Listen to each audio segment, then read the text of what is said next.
Բարև ձեզ։ Բարև ձեզ։ Ուրեմն Ազիզ ջան, նայի, սա իմ շահած լոտոն է, այստեղ հեռախոսահամար էր նշված, ես զանգահարեցի, ինձ ասեցին մոտեցեք գրասենյակ, մեզ մոտեցել են։ Շատ բարի, կարող եմ նայել։ Դե հա դե, նայեք։ Տիկին կարող եք այնպես բռնել, որ կարողանամ թվերը նայել համեմատել։ Դե տուր նորմալ է թվերը։ Դուք սկսեցիք առանց նպատել խոսել, որ վերցնի շահածով կոնցեպտ շահածով փոխել։ Տենց լավ է։ Այո։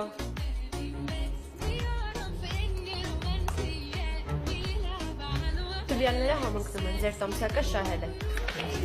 Ես տոմսակը չէ, լոտոն։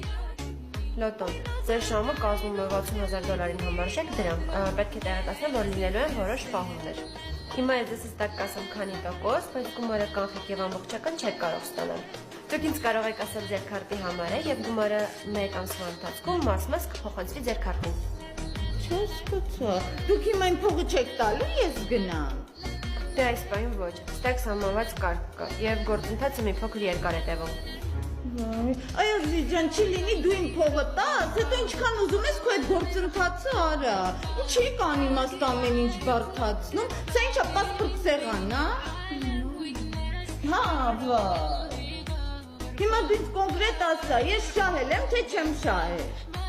Շահել եք։ Ահա, բաղը շահել եմ, ինչի փողը չես տալիս։ Այդ ցավտանեմ, ես պիտի գնամ 1000 գործ ունեմ, ես այս փողը սուրբ նպատակի համար եմ շահել։ Ցավում եմ տիկին,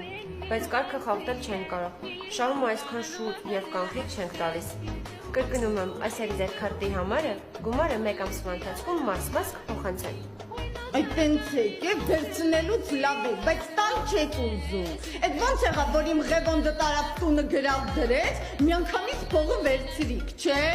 Հիմա իմ արդար, իմ խունկով, իմ աղոտքով շահած փողը ինձ չեք ուզում տալ։ Հետո էլ ասում են արդարա, ի՞նչն է արդար։ Ավելին ասել չեմ կարող։ Հատե ես հասկացա, որ դու չես կարող։ Հիմա ինչ անեմ, այդ քարտի թվերը քեզ թելադրեն։ Այո։